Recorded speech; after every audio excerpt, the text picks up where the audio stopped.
Hello there, Obi-Wan Jacoby here, back with another video. Today I'm super excited to be continuing our lightsaber review series with Mace Windu's legacy lightsaber from Disney's Galaxy's Edge. I have spoken.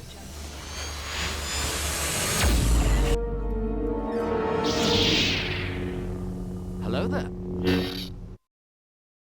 Before we get into this review, if you enjoy my content, consider subscribing and give this video a thumbs up if you like it, and click on the bell notification to be notified of all my upcoming future videos as we delve into my lightsaber collection as well as other collections in the future. Moving into today's lightsaber, we are finally taking a look at Mace Windu's legacy lightsaber hilt from Disney's Galaxy's Edge. As with all of these legacy lightsabers, this can be purchased from Disney's Galaxy's Edge Batu, and at the time of the recording of this video, there are two locations, one in Anaheim, California, and the other in Orlando, Florida. As a reminder, these types of sabers are known as legacy sabers, which are character specific and do not include the blade itself, which are sold separately. There are two different lengths and two different prices for those blades. In addition to the legacy sabers, Disney also has 4 lightsaber variations that can be built at Savi's workshop, which is the build your own lightsaber experience, which I'll be going into in future videos. At the time of purchase, I was lucky to be getting this at initial price, which was $109.99. Now remember, as I mentioned in my other videos, Disney has been known to change their prices from their items. Please keep that in mind if you're planning to get one. This one I am sure went up in price. All of the original legacy sabers were priced around $109.99. As with all of the legacy lightsabers, they come with the in-universe crates that carry the lightsaber hilts themselves. These crates have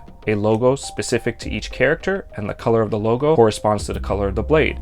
As we see here, this color is purple, and we have some purple kyber crystals, which we'll be going into in future videos. By now you know that these crates can be a little finicky when you open them up due to the materials that they use, which is a cheaper form of plastic. Though I have to note that my Mace Windu crate opens and closes perfectly. You'll notice here that this is the regular sized crate, unlike in my last video where you saw the oversized Kylo Ren's crate. This is a pretty basic crate with no extra goodies stashed away inside. Here's a look at the logo that they used for this particular saber, which is the symbol of the Jedi Order. Just like Obi-Wan Kenobi's Padawan's hilt, this one is purple as compared to Obi-Wan's, which was blue. Here's a look at the sides, here's a look at the back, and here's the bottom of the crate, which says Mace Windu Legacy Lightsaber Hilt, and a diagram of the battery pack. And then here, at the time of purchase, was $109.99. If you press the button here and lift up, it will reveal the lightsaber hilt in all its glory. Now, as always, let's go into the lore for this particular lightsaber hilt. Mace Windu carried several lightsabers in his long career, but this one was the most remarkable. When Mace bonded with his gathered kyber crystal,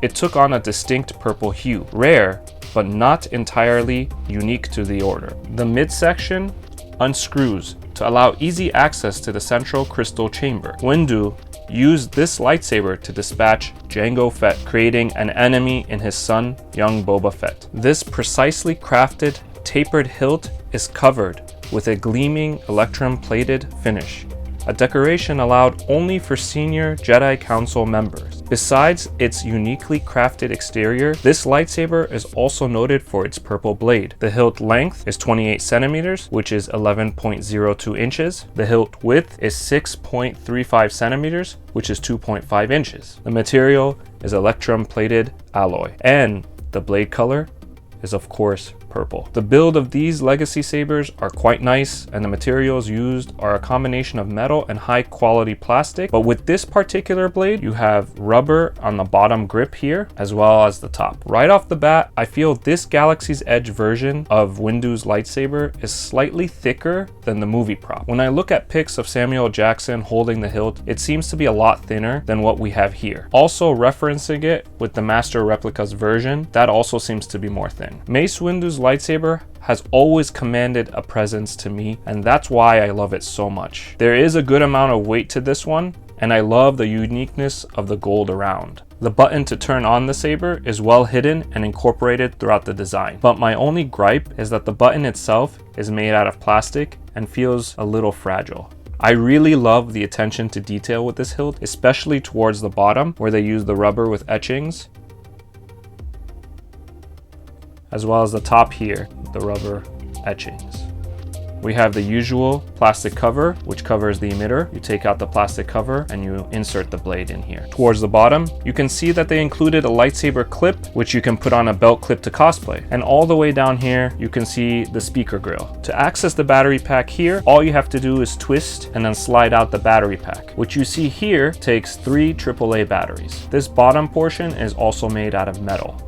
So far in this series, the only one that takes AA batteries was the Kylo Ren's Legacy Saber hilt. Now let's cut to a footage as usual to show you how the blade is inserted and what it looks like and sounds like.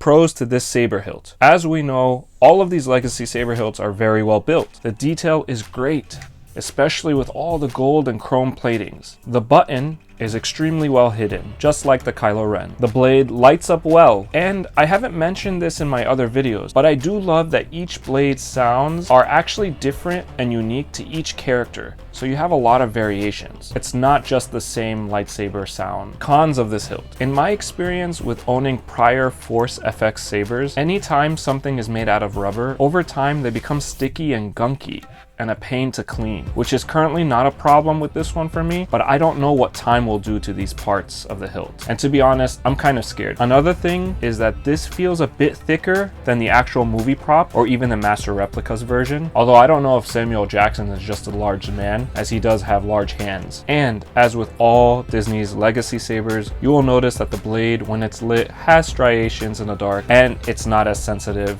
to registering hits. All in all, other than the thickness and rubber materials, which I can't guarantee won't be sticky in the future, this is a pretty cool lightsaber hilt. I mean, let's be honest, it's Mace Windu. Holding this blade allows him to determine who is too dangerous to be kept alive, as well as decide when a party is over. Thank you so much for watching my videos. If you like this video, please support the channel by liking and subscribing, as well as hitting the bell notification to be notified of all my upcoming videos relating to all I love, including Star Wars, comics, films, and video games. I always welcome feedback, so please feel free to leave a comment and any more Star Wars lore that is interesting to you. As always, I appreciate the support from you all, and of course, this is the way. I have spoken, and may the Force be with you always.